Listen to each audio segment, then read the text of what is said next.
we had a meeting with the Inspector General of Police yesterday. I took the leadership of the Nigerian community in Goa here, and he received us very graciously, and we discussed very candidly about those challenges, and it is the result of that discussion that I am briefing Nigerians about right now. According to we have a body called the All India Nigerian Students and Citizens Association and Community Association, which is the acronym is AINSCA, A-I-N-S-C-A. They have an elected executive with a constitution, which a copy of which is domiciled with us at the Nigeria High Commission. So we went with their president and with their secretary to the meeting yesterday. Now, in the briefing, the secretary, when this particular question was asked yesterday, the secretary said that in his records, he has 75 Nigerians resident in Goa, but that because who are members of the association, but that because Goa is a tourist city which has seasons, that are certain during those seasons that other Nigerians come in from other cities like Delhi, like Bangalore, like Mumbai. So what part of what I just told them now is to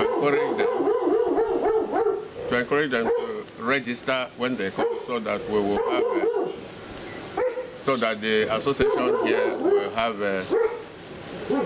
have a comprehensive number.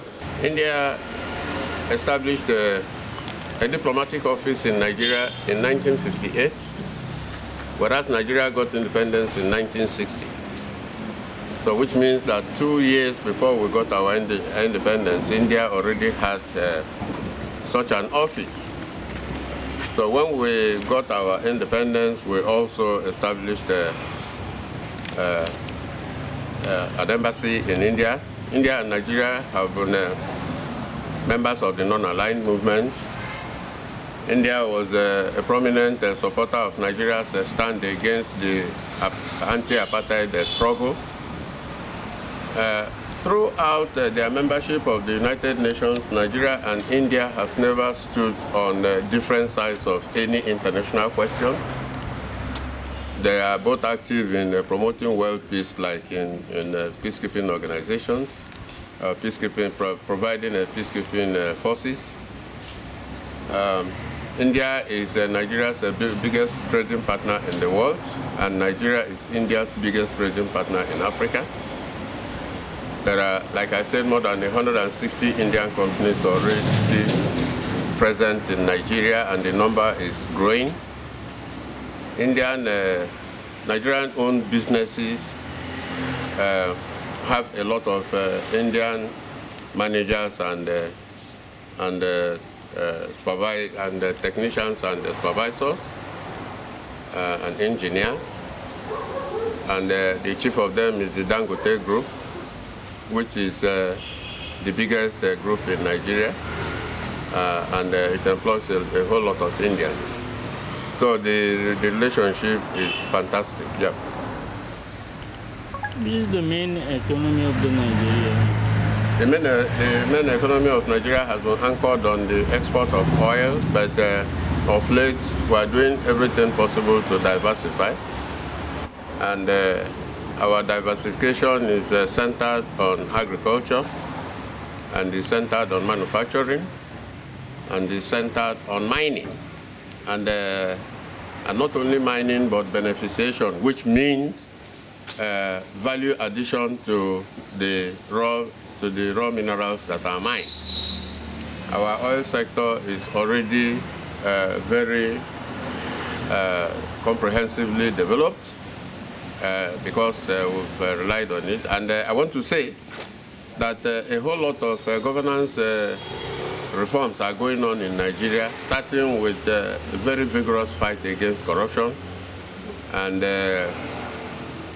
doing everything possible to ease doing a business. In the latest ranking of the World Bank, Nigeria moved 25 places in the Ease of Doing Business Index. Nigeria is the biggest economy in West Africa. Nigeria has a population of 200 million people out of a total population of 350 million in the West African sub-region, and Nigeria is the heart of the economy of ECOWAS, which is the economic community of West African states. So, the business in Nigeria is a hub that radiates throughout the West African sub-region. The Dangote refineries that is expected to come on stream in 2020 is going to refine 650,000 barrels of crude a day. And apart from satisfying Nigeria's needs, it is also going to take care of needs in neighboring places like Central Africa. And a lot of the byproducts of the refining will help other industries. For instance, Uflex, which is an Indian packaging company, is already building a $100 million factory in Lagos to use the byproducts of Dangote refineries to produce packages. So Uflex is a packaging company. It's owned by a certain Mr. Chaturvedi, who is an Indian. So, and there are so many. There are big companies like Olam, which is also Indian-owned, and they are into agro-processing in India, that's in Nigeria. We are also anchoring, giving a lot of prominence to attaining food security, especially in growing rice. And last week in my office, there were a Nigerian team that came, and what they came to do was to inspect mills, rice mills, 10 rice mills that are going to Nigeria to be installed to increase our capacity to produce rice.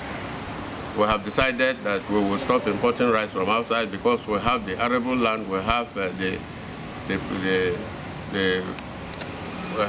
climate to produce rice, so there is no reason why we should depend on others to feed ourselves. Yeah.